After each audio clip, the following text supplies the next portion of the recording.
بەرنامە خواردنا جیهانê ya netewênêgirtî bi Nobelê Aştiyê ev sal hat xelatkirin. Serok Trump dixwaze dest bi civînên cemaweriyên kampênên hilbijartinan bike. û berebabên malbateka cotiyar dev ji erd û jiyana baxçan bernadin.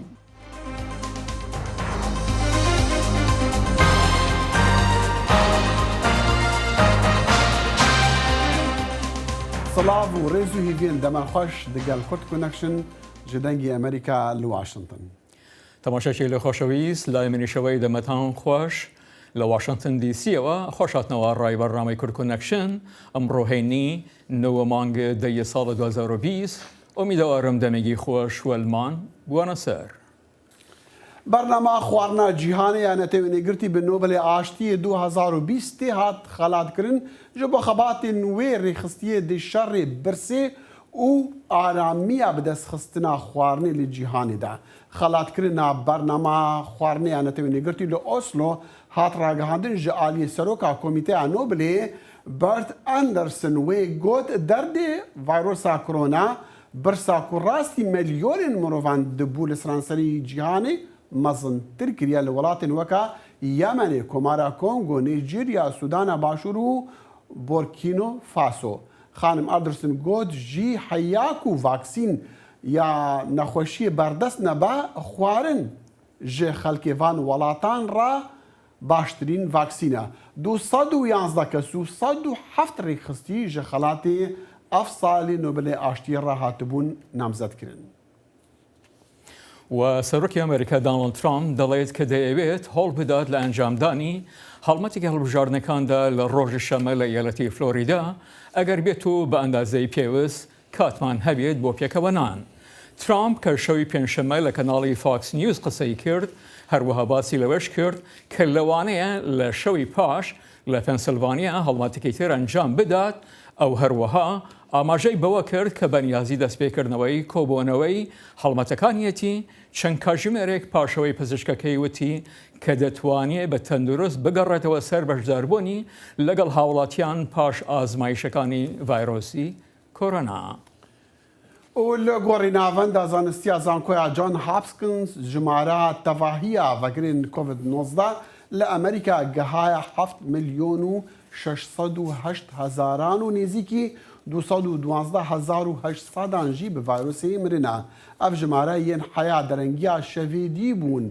Di heftiya yekem a çirya yekê de 45,000 vegir rojane hatine tomarkirin. Navenda Emerîkî pêşbîniyê dike ku heya dawiya vê mehê renge jimara miriyan bi vayrosê bigiha 224,000 heta 233,000. Li seranserê cîhanê jî jimara vegiran nêzîkî 37 milyonan dibe û milyonek û 63,000 jî pêmirine. و مایک پنس جگەری سەرۆکای ئەمریکا و سێناتۆری کالیفۆرنیا کەماڵە هاریس کاندیدی جێگیری سەرۆکایەتی دیموکراتەکان لە شەوی چوارشەمە لە مشتۆ مڕێکدا لە شاری ساڵت لیک سیتی لە ئیالەتی یۆتا ڕوبەڕووی یەک بوونەوە. COVID-19 naverokê serekeyê dibey têbû li dema ku vayrosê Serok Trump û jimareka karmendên kuşka spî vegirtîne. مشتومڕەکە کەوتبووە ژێر سێبەری هەواڵی توشبوونی سەرۆکی ئەمریکا و خانمی یەکەم و خەڵکانی دیکەی کوشکی سپی بە کۆڤید-19ەوە. کاملا هێرس گوتی کە وەڵامی ترامپ بۆ ڤایرۆسەکە کارەساتبار بووە. خەڵقی ئەمریکا شاهێدی ئەوەن کە گەورەترین شکست چی بووە لە بەڕێوەبەرایەتی سەرۆکایەتیدا لە مێژووی وڵاتەکەماندا. پێنس وتی وانیە و ئاماژەی کرد بە سنووردارکردنی سەفەرەکان لە چینەوە بە فەرمانی ترامپ کە وەک ناوەندی بڵاوبوونەوەی ڤایرۆسەکە ناوی دەبەن و هەروەها کەمبوونەوەی خێرایی بڵاوبوونەوەکە لە ڕۆژانی کۆتایی مانگی یەکەمدا. وە دیسان دەڵێم کە خەڵکی ئەمریکا شایانی ئەوەن بزانن کە جۆ بایدن دژی بڕیارەکەی سەرۆک ترامپ و بۆ وەستاندنی هەموو گەشتەکان لە چینەوە. پێنس گوتی کە ترامپ تاقیکردنەوەکانی خێرا کردوێتەوە و هاندەریش بووە بۆ بەرهەمهێنانی ڤاکسێنەکە. هێرس پێداگریەکانی ترامپ بۆ بەرهەمهێنانی ڤاکسێنەکە لە ڕووی کاتەکەیەوە دەخاتە ژێر پرسیار. ئەگەر دکتۆرەکان پێمان بڵێن دەبێت ڤاکسینەکە وەرگرین من یەکەمین کەس دەبم کە وەری دەگرم. بەڵام بێگومان ئەگەر دۆناڵد ترامپ پێمان بڵێت کە دەبێت وەری بگرین من وەری ناگرم. واز لە سیاسەتکردن بە ژیانی خەڵکەوە بێنە. ڕاستیەکە ئەوەیە کە ئێمە باوەڕمان وایە کە پێش کۆتایی ساڵ ڤاکسینەکەمان دەکەوێتە بەردەست. پەتاکە ئابووری وڵاتەکەی ڕوبەڕووی کێشە کردوێتەوە، بەڵام هێرز گوتی کە کێشەکان پێش ئەوەی ڤایرۆسەکە بڵاو بێتەوە دەستیان پێکردووە. بە ناوی شەڕی بازرگانی لەگەڵ چیندا ئەمریکا 300,000 کاری بەرهەمهێنانی لەدەستدا. پێنس گوتی دیسان ئەوە ڕاست نییە. جۆ بایدن لە ماوەی چەندەی ڕابردوودا پشتیوانی وڵاتی چینی کۆمۆنیست بووە. بابەتێکی دیگە کە هەردوولا لەگەڵی ڕوبەڕوون پاڵاوتنی ئێمی کەونی بارێت دادوەری کۆماری خوازە بۆ کورسی دادگای باڵا کە دوای مردنی دادوەر ڕوز بەیدر گێنسبرگ بە بەتاڵی ماوەتەوە. شارەزایەک لە کاروباری سیاسەتدا دەڵێت کە کاری کاندیدەکانی جێگری سەرۆکۆماری خۆپاراستنە لەو هەڵانەی کە زیان بە کاندیدەکانی سەرۆکایەتی دەگەێنێت. وابزانم کە ئەوان بەگشتی سەرکەوتوو بوون لەوەی کە هیچ زیانێکیان نەهێنایە ئاراوە.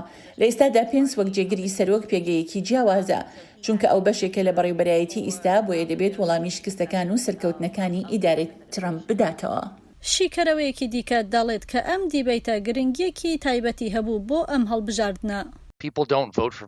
خەڵکی دەنگ بە جێگرەوەکانی سەرۆکۆمار نادەن، دەنگ بە سەرۆکەکان دەدەن. بەڵام ئەم ساڵ جیاوازە. کاندیدەکانمان بەتەمەنترینن. یەکێکیان کە لە ئێستادا سەرۆکە تووشی نەخۆشیەکی زۆر مەترسیدار بووە. هەردوو کاندیدی جێگری سەرۆکایەتی دەبێت ئامادەگی ئەوەیان هەبێ کە بتوانن شوێنی سەرۆکۆمار بگرنەوە ئەگەر بێت و سەرۆکۆمار بمرێ یان نەتوانێت ئەرکەکانی بباتە ڕێوە. بەرپرسیارەتێکی قورس لەسەر زۆربەی ئەو دەنگدەرانەی کە لە هەندێک لە ویلایەتەکاندا خەریکن پێشوەق دەنگەکانیان دەدەن. هاوپەیمانانی ئەمریکا لە ئەوروپا لە نزیکەوە دەڕوانە هەڵبژاردنەکانی ئەمریکا کە لە هەفتەکانی کۆتاییەکانیدایە. پەیوەندیەکانی وڵاتانی ئەوروپا لە هەندی کاتدا لە سایەی سەرۆکایەتی ترامپ گرژی تێدا کەوتووە. هەندێک لە هاوپەیمانە سەرەکیەکانی ئەوروپا بە هیوای گەڕانەوەدان بۆ سەقامگیریەکی زۆرتر لە سایەی سەرۆکایەتی جۆ بایدن. بەڵام هەندێک لە ئەندامانی تری ناتۆ پێشوازیان لە داخوازیەکانی داناڵد ترامپ کردووە بۆ ئەوەی ئەوروپاییەکانیش ئەرکەکانیان لە ئەستۆ بگرن. سەرۆک ترامپ هەرکەمێک پاش سەرکەوتنی لە هەڵبژاردنەکانی ساڵی 2016 ڕایگەیان کە ناتۆ کاتی بەسەرچوو لەبەرەوەی بە قسەکانی گرنگی بە تیرۆر نەدا. ئەوە هاوپەیمانانی ناتۆی نیگەران کرد کە بەهۆی پەلاماری ئۆکرانی لەلایەن ڕووسیاوە ڕاچەڵەکا بوون. بەڵام تا ساڵی 2017 ترامپ شێوەی ئاخفتنی گۆڕی. ئێستا ئەوان شەڕی تیرۆریزم دەکەن. وتم کە گرنگیان بە تیرۆر نەئەدا. ئیتروانیە؟ لێکۆڵەری ئاسایش جۆلی نۆرمان دەڵێت بۆ ئەوروپا پێشبینی نەکردنەکان کارێکی سەخت بووە. تۆ هاوپەیمانیەکت دەوێت کە جێی باوەڕ بێت، بە تایبەتی هاوپەیمانیەک وەکو ئەمریکا کە هەمیشە قورساییەکی هەبووە. کەواتە هاوپەیمانانی ناتۆ چۆن دەڕوانە جۆ بایدن ڕەکابەری ترامپ؟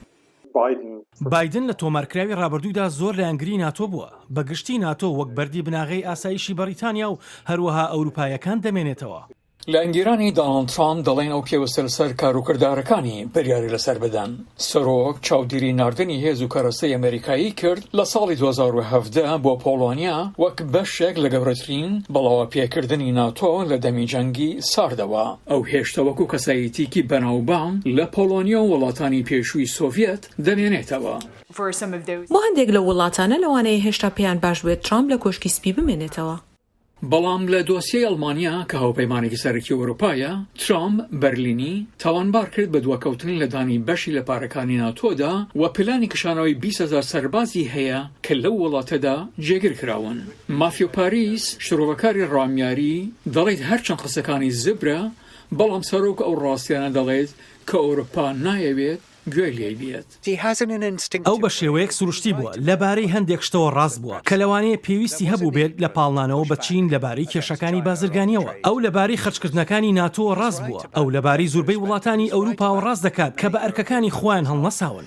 شرۆڤەکار جۆلی نۆرمان دەڵێت ڕەنگە هەڵویستی توندی واشنگتن بەرامبەر بە چین نەگۆڕێ هەر کەسی کۆشکی سپی بباتەوە. زۆرێک لە دیموکراتەکان لە ناویاندا بایدن هاوبەشی هەندێک لەو نیگەرانیانەی ترامپن لەبارەی چینەوە و هەروەها کە هەندێک ئەوروپیەکان لەبارەی چینەوە هەیەە. لێکۆڵەر لەسلی ڤینجەمۆری دەڵێت گەورەترین ناکۆکی ئەوروپایەکان لە دەمی بەڕێوەبەرەتی ترامپدا گۆڕانی کەش بووە کە زۆرێک لە ئەوروپا لە ڕەوانگەی ئەوانەوە بایدن بە هاوسۆستر دەبینن. لێپلەر لیسکی ڤێنجامۆری دمێن پێی وایە زۆر ڕوونە بۆ ئەوروپا کە مەترسیەکان ناکرێتەوە مەترسیدارتر بن لەم هەڵبژارنەدا لەوەیە کەوا پێدەچێت هەرە گرنگترین کێشە بێت لە سەراستی جیهانیدا لە ماوەی 15 ساڵی داهاتوودا. لە رووسیاوە تا ملمەلانیەکان لە لیبیا و ڕۆژهەڵاتی ناوەڕاست تا ئاڵۆزیەکان لەگەڵ تورکیا ئەوروپا ڕوبەڕۆی چەندین ئاڵنگاری استراتیژیە. ئەمریکا لەوانەیە ڕۆڵێکی سەرەکی یاری بکات گرنگ نییە کێ هەڵبژاردننی سەرۆکایەتی مانگی 11 دەباتەوە. لە دادگایەکی فێدراڵیدا 6 کەس بە پیلانگیری لە ڕفاندنی وستانداری یەلەتی میشیگان گرێت چەوایتمەر تاوانبار کراون پێش هەڵبژاردنەکانی 3 مانگی 11 لە کاردانەوە گوایە بەرامبەر بەدەسەڵاتی کۆنتڕۆڵ نەکراوی. بەجیا 7 کەسی تر لە پەیوەندی بە گروپێکی نیمچە لەشکەری بە ناوی وۆڵفراین وایچمان لە دادگایەکی ئێلاتە تاوانبار کراون گوایە بە هێرشبردنە سەر پایتەختی میشیگان و دروستکردنی شەڕێکی ناوخۆ بە پێی پۆلیسی یارەتەکە هەردوو گروپەکە پێکەوە ڕاهێنانیان کردووە و پلانیان بۆ کاری جۆرە و جۆری توندوتیژی داناوە.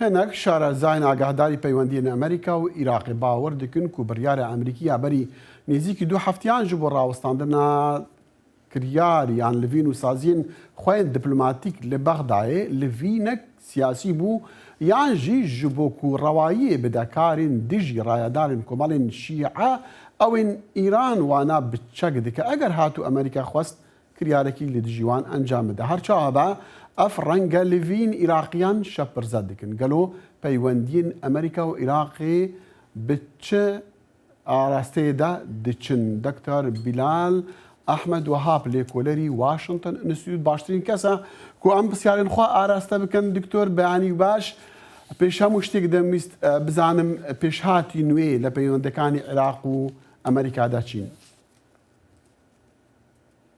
بەیانی باش کاک دەخیل سپاس دەکەم بۆ میوانداریەکەت. پەیوەندی عێراق و ئەمریکا لە هیچ کاتێکا پەیوەندیەکی ئاسایی نەبووە. لە 2014 بە دواوە بە تایبەت یانەوەیە لە بەرخاتی شەڕی داعش بووە یانەوەیە ساحەیەک بووە بۆ لە دوای ترامپەوە ساحەیەک بووە بۆ زەختکردن لەسەر ئێران بۆیە پەیوەندیەکان هیچ کاتێک پەیوەندیکی دوولایانە نەبوون دایمە تەرەفێکی سێیەم لە پەیوەندیەکە هەبووە بە هاتنی کاظمی و هاتنی بۆ واشنگتن بۆ دانیشتنی اتفاقی استراتیژی دیداری لە کۆشکی سپی لەگەڵ ترامپە ئامانجەکە ئەوە بووکەوە پەیوەندیەکان لەسەر ئەساسی مەسلحەتی هەردوو لابن باسی تیجارەت کرا باسی عقودی نەوت و عقودی کارەبا کرا جۆرێک لە نزیکبوونەوە لە نێوان هەردوو حکوومەتەکە دروست بوو بۆیە دڵخۆشیەکە بووکەوە لەوانەیە ئەم پەیوەندیە بەرەو ئاسایی بڕوا بەڵام لە ناکاو بینیمان پۆمپەیۆ هەڕەشەی کرد و جارێکی تر عێراق گەڕایەوە سەر ئەو شێوازەی پەیوەندی جاران باشە بەڵام هەردیسانەوە دوای ئەو کۆمبوونەوەی کە بجەنابەت باسەکەی کاظمی لەگەڵ سەرۆک ترامپە بڕیار درا کە سەربازەکانی ئەمریکی لە عێراقا بکێشنەوە کەچی هێشتا خەتەری شەڕی داعشیش ماوە.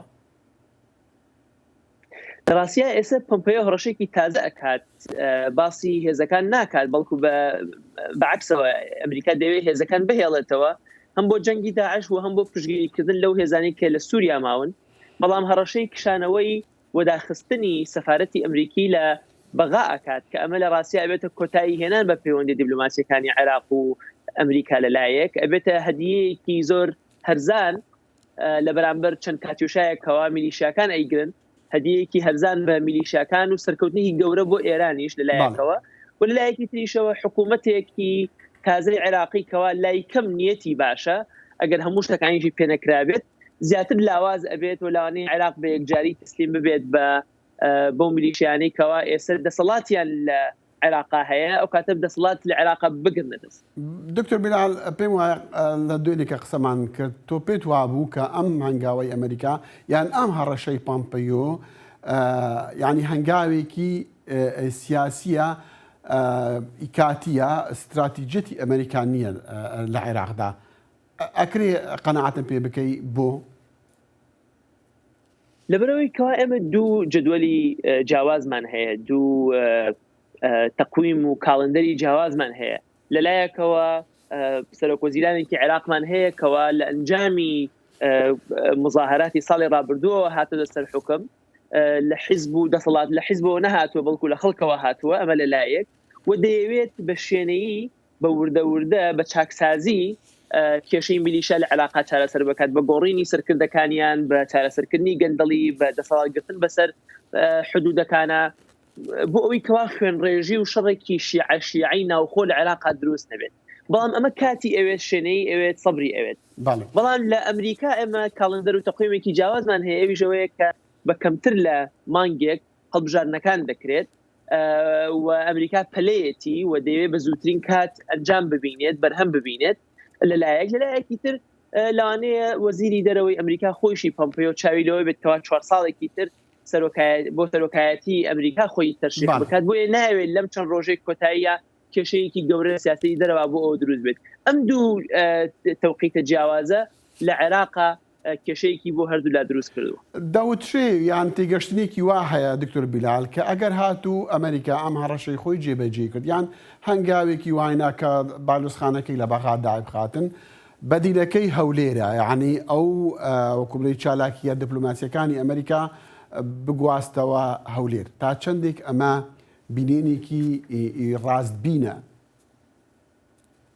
ڕۆژێک لە ڕۆژان ئەمە ڕاستبین بوو کاتێکەوە هەرێمی کوردستان زۆر بەهێز بوو و عێراق شەڕی ناوخۆی هەبوو کێشەی گەورەی هەبوو بەڵام چەند هۆکارێک وای کرد کە بەڕای من ئەمەی کە پێی ئەوترا پلانی 2 یاخود پلانی B ئەرزشی کەم بێتەوە یەکەم بەوەی کەوا لە عێراقا داینامیکەکان گۆڕاون وەکوتم سەرۆکوەزیرانێکی تازە هاتووە کەوا نزیکە لە ئەمریکا یاخود لایەکەم لای ئەمریکاوە مەقبولە ئەمە لەلایەک و لەلایەکی تر پرۆسەی ڕفراندۆم و لە کاتێکا کەوا ئەمریکا دژی ڕفراندۆم بوو و داوای کرد نەکرێت و لاوازبوونی هەرێمی کوردستان لە دوای ڕفراندۆمەوە لەلایەکی تر و خاڵێکی تریژەوەیە کە ئێران بەڕاستی ئەو اختیارەشی کۆتایی پێهێناوە بەوەی کە هەم کاتێک هێرشەکە ئێستا سەفارەتی ئەمریکی لە بەغا بە هەمان شێوە وەکو بینیمان هەفتەی ڕابردوو هێرش کرایە سەر یاخود هیچ بە ئامانج گیرە مەتاری هەولێر لە کوردستان و بڕواناکەم لەم کاتەشە تەنانە سەرکردە کوردەکانیش ئامادە من کە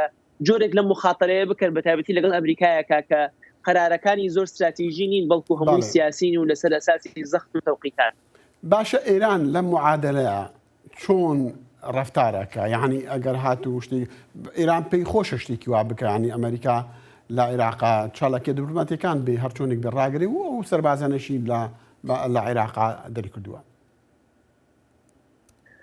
هەڵبەتە ئەگەر ئەحراجێکی گەورەی بەم شێوەیە بۆ ئەمریکا دروست بکرێت بۆ ئێران قازانجە ئەمە لەلایەک عێراق چنێک لاواز بێت هەروەها بۆ ئێران قازانجە چونکە ینی عێراقێکی بەهێز هەڕەشەیە بۆ ئێران هەروەکو چۆن لە هەشتاکانە بینیمان بەڵام لە هەمان کاتە ئێرانیش ناوێت خۆی بێ ڕاستەوخۆ عێراق بڕێەوە ببات چونکە عێراقێکی زۆر لاواز هەروەکو بینیمان لە 2014 کە ئەوەندە لاواز بوو کە داعش بتوانێت یەک لە سەسەی خاکەکەی بگرێت بۆیە ئەم جۆرە عێراقش هەر بۆ ئێران زەرمەندە بۆیە بێ عێراقێک بێت کە ئەوەندە لاواز بێت هەڕەشە نەبێت بۆ ئێران بەڵام ئەوەندە ببوورە ئەوەندە بەهێز نەبێت کە هەڕەشە بێت بۆ ئێران بەڵام ئەوەندەش لاواز نەبێت کەوا کێشە بۆ کێشەی ئەمنی بۆ ئێران دروست بەڵام هەرچۆنێکی ئەمریکا دەبێت قازانجێک بووین ئەحراجێکی زۆر گەورەیە بۆ کازمی کە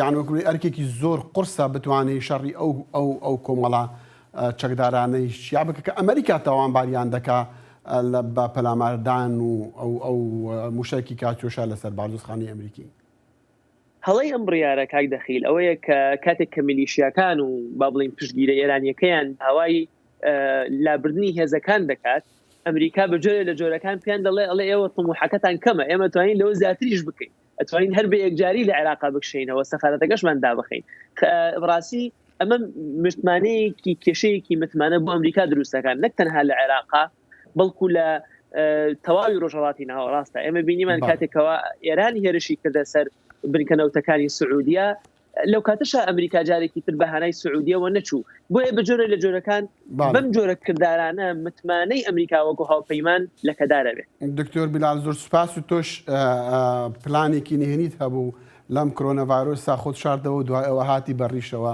بە هەموو ڕیشەوە خۆ پیشانی ئێمە دەدەی ئەمە ڕیشی کۆرۆنایە هەرچۆنێک بێ جوانە دکتۆر بیلال ئەحمەد وهاب لێکۆلەری واشنگتن ئینستیتیوت لەگەڵ کورتکردنەشن زۆر سپاس. خوشحاڵ.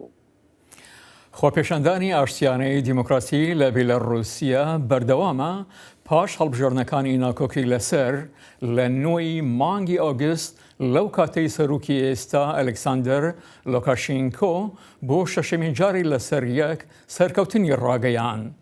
لەم ڕۆژانەی دوایەدا کاتی خۆپێشاندەران بەناو شارەکانی بیلەڕوسیادا ڕێپێوان و داوای هەڵبژاردننی نۆیان دەکرد یاسەدارانی ئەمریکایی بۆ چوارەمین جار لە ماوەی 16 ساڵی ڕابردوودا وەشانێکی بەرفراوانیان لە یاسای دیموکراسی بیلەڕوسیا پەسەند کرد. پرۆژە یاسایەکە کە سزا لەسەر سەرکردەی دەسەڵاتخوازی بیلەڕوسیا و هاوپەیمانەکانیدا دەسەپیانێ.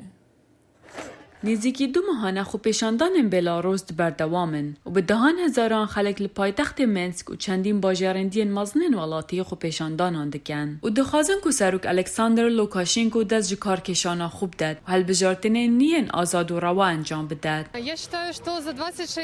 Ez hezir dikim ku Lukashenko 26 salan li ser hekim bû bi tevahî ji rastiyê dûr ket. Ew tê nagehêt ku wextê wî xilas bûyî. Çendî xۆpêşanderên dî daxwaza azadkirina hemî zîndaniyên siyasî dikin ku êkiş wan hawlatî Amerîkiyê Belarûsî Vitaliy Klaro ji lovekarê siyasî a kinciyê Washington e. Li demê seredanawiya dumahiya tîrmehê bûdeyê babên wî bajarê Gomel li Belarûs hate berzekirin. Endamên Kongresî ji dengê Amerîka re dibêjin ku hikûmeta Amerîka dê her karekî kes ji bo azadkirina wî. Ev peyam ji bo malbata wî ye ku ew nahete ji bîr kirin ku divê em her givaşeka dîplomatîk bikin ta ku ew bihête berdan. Ev ji bo vî welatî giring e. Hemî yekşemban bi hezaran xelek navenda Krosînaya navdar kom dibin û bi sedan xwepêşander piştî dengdanên nehê tebaxê hatîne girtin û lêdan û eşkencedan tanûke çendgirtî mayne. Endamê Kongresê Komarî Chris Smith bêjî tundrewiya polîsên Belarûs xelek mendehûş kiriye. Yasadanerên Amerîka daxwaz dikin ku ew polîs berpirsiyar bin. Me navên wan divin. Dema ku em ceza dikin, navên zêde çêtir e, ji ber ku em vê carê naçîn. Smith nivîskarê çapaçareyê yasa Dîmokrasiya Belarûs e ku li heyva borîjlayê Komîteya Karûbarên Derve ve hatiye pesendkirin. Ku biryarên berên sala 2004, 2006 û 2011 xurtir diket. û tûleyên aborînê diket û cizan firehtir diket beramber karbidestên hikûmeta Belarûsî û ew kesên Rûsî ku dest hebûye di zulm û zûrdariya polîsan da. Dê gelek karîger bît. Em ji Lukashenko bêhîvî bûyne. Çalekvan dibêjin ku sizdayên Rojava peyameka rastevxwe bo Lukashenko.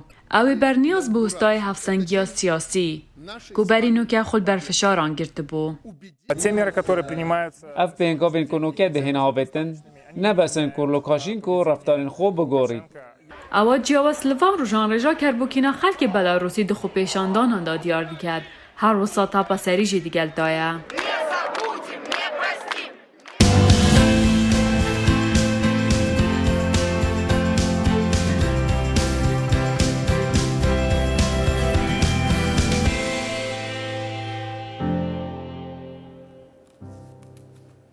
دەگەل دەرکەتنا نەخۆشی و پەندامیکان لە جیهانی خەڵک بتر بە گرنگیە چاندنی دەحەسە. و هاوکارمان یەحیا بەرزەنجی سەردانی کەلگەکانی خێزانێکی ئەمریکی کردووە کە سێنەوە ئێستا سەرقاڵی کشتتوکاڵ و ئاژەڵدارین. پرسیارەوەیە ئاخۆ هۆی چییە و بەردەوام بن و سێنەوە نەگۆڕێ. زیاتر لە 70 ساڵە ئەم زەویانە و سێنەوەی خێزانێک پێکەوەن. زرمە زرمی تەکنەلۆجیا و کاردایی جۆراوجۆری ئەمریکا وازی لە مەزراکان پێنەهێناون. کامێرای دەنگی ئەمریکا لە ڤێرجینیا ریڤەرەوە چیرۆکی سەرکەوتنی ئەم خێزانە و کاروباری ئەو مەزرایانەی سێنەوەی بەخۆ سەرقاڵ کردووە دەجێڕێتەوە. باوکم لە ساڵی 1949 دەستی بەکاری کشتتوکاڵ کردووە. کاتێک ئێمە پێگەیشتین لە مەزارەکان داماینەوە حەزمان لە کاری کشتتوکاڵ کردووە. سەرەتا زەویەکی کڕیوە و ئێستا لەم ناوچەیە نزیکەی 100 هێکتار زەویمان بەدەستەوەیە. فرسەتێکی باش بوو ئێمە وەکو خێزان پێکەوە کار بکەین. ئەم خێزانە بەخێوکردنی ئاژاڵ هاوشانی کشتتوکاڵ کارێکی سەرەکیان بووە. هەر خۆیان خۆراکی ئاژەڵەکان دابینەکەن. هاڕینی گەنمەشامی و ئامادەکردنی بۆ زستانی ئاژەڵەکان.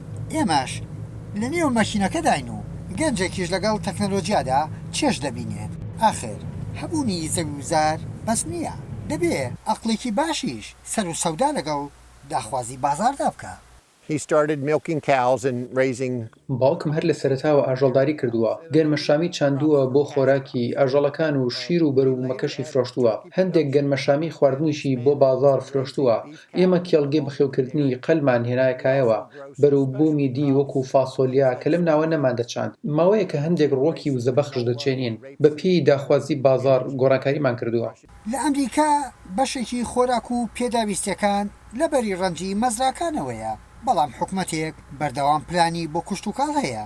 دەگمە نەبهێڵێ بێبەروبوومی مەزراکان یان دابەزینی نرخ وایان لێ بکات مەزراکان جێبێڵن. لە وڵاتەکەماندا پلانێکی حکوومەت هەیە کە کۆمەکی جوتیار دەکات لە کاتی کەوتنەوەی قەیراندا بۆ هەموو کەس باشە کە خۆراکیان بە هەرزان دەست بکەوێت. کاتێک نرخدا دەبەزێت گونجاو نەبێت بۆ جوتیار کۆمەک دەکەن تاوکو جوتیاران مەزراکانیان جێ نەهێڵن. نرخی گەنمەشامی زۆر دابەزی بوو. حکوومەت پلانێکی خستە ڕوو کە لە گەنمەشامی گاز دروست دەکەن، لەبەر ئەوە نرخەکەی بەرز بووەوە.